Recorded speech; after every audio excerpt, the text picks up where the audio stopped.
เมนูที่คิดตรงกันค่ะพี่น้องคะผู้เฒ่าเพิ่นก็บอกว่าพากันเฮ็ดข้าวต้มผัดใส่อันผักข้าวยาคูแหน่เด้อมื้อง่ายพาเข้านะพะนะ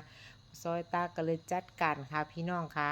คิดได้เฮ็ดเลยนะคะเป็นเมนูเร่งด่วนก็เลยสิเอามาเพื่อแบ่งปันหลายๆคนก็ยังบอกว่าบ่ทันได้รู้จักดอกดินแถวบ้านข้อยนี่ยังบ่จักหลายจ้ามื้อนี้เพิ่นก็ไปถามหาอยู่ตลาด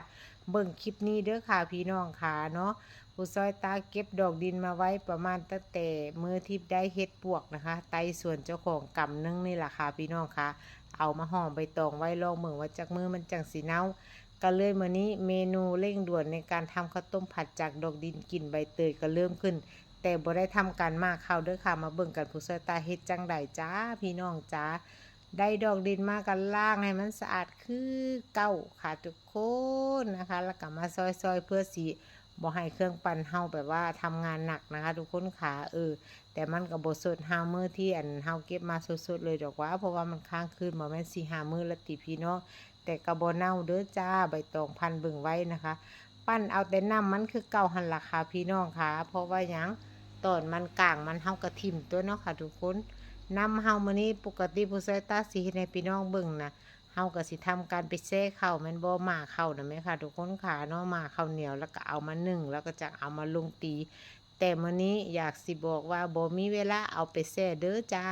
ปั่นปุ๊บนะคะก็ต้องได้เฮ็ดปั๊บเลยเนาะพี่น้องจ้า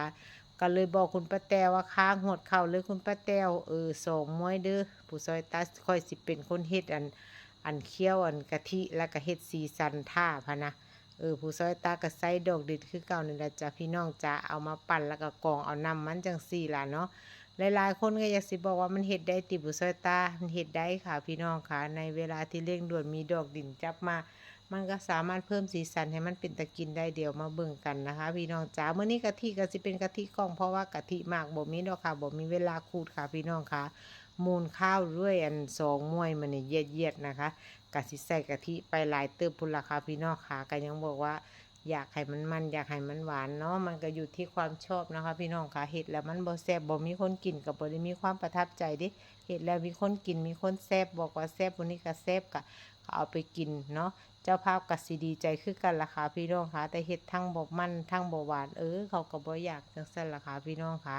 น้ำตาลก็สิใส่น้ำตาลมะพร้าว1กิโลในการลงไปเคี่ยวนะคะ สีเขียวกะทิกับน้ำตาลใส่กันให้เรียบร้อยสาก้อนค่ะพี่น้องใส่ไฟที่มันพุดไปละเกลือกำลงไปกำใหญ่ๆนะคะใส่น้ำตาลมะพร้าวแล้วก็ใส่น้ำตาลทรายด้วยค่ะน้ำตาลทรายกับโบแมนเด้ว่าใส่แค่รู้เดียวค่ะพี่น้องค่ะตื่มเอาตามที่ใจเฮานี่ละเพราะว่าเข้าเฮาหลาย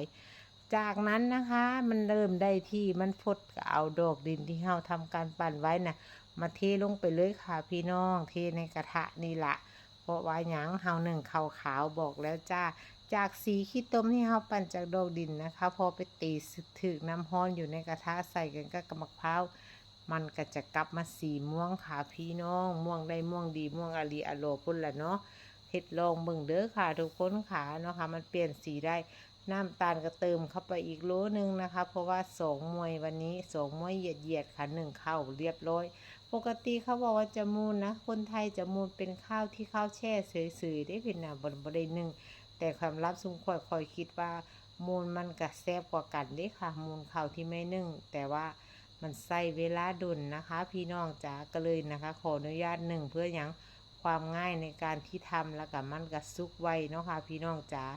เมื่อนะคะได้ที่แล้วสำหรับน้ำตาลอย่างเรียบร้อยซิมเบิ่งรสชาติแล้ว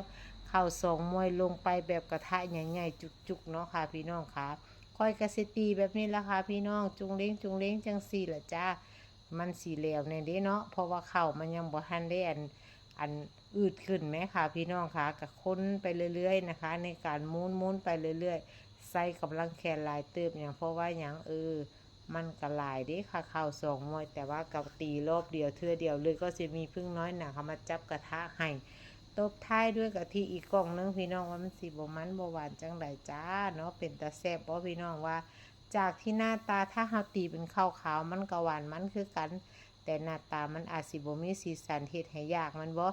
เพราะว่าหยังมันบ่ออกมีสีม่วงก็อาจจะเป็นสีขาวแม่นแต้มไปจังซั่นนะคะพี่น้องคะอันนี้ก็จะมีหน้าตาที่น่ากินเหมือนข้าวกล่ำพร้อมกับนะคะอัน ความหวานความมันก็บ่ต้องห่วงเพราะเฮ็ดตามใจคนเฮ็ดจ้าผู้ใดกินก็ให้เขาเว้าแซ่บหน่อยแหมค่ะเนาะพี่น้องนี่ล่ะค่ะหน้าตาในการข้าวมูลจะทำข้าวต้มผัดบักกล้วยคุณป้าก็พากันผ่าโลแล้วเด้ค่ะกับใบตองตัดผ่าแล้วผู้ซอยตาก็จะทำการผัดจนเข้ามันนะคะ พี่น้องคะเริ่มแข็งตัวแล้วขึ้นจังซี่ละใกล้สิห่อได้แล้วก็เสียวออกจากกระทะไปยายให้คุณป้าเพิ่นห่อนะคะ หลายกลุ่มเลยค่ะมื้อนี้3เฮ็ดไปแบ่งกันไปก็สิได้แล้วไว้ซั่นล่ะค่ะพี่น้องจ้าจากเมนูนี้แล้วก็อีกหลายๆเมนูผู้ซอยตาก็บ่มีเวลาที่สิมาลงคลิปค่ะเดี๋ยวสิค่อยๆทยอยลง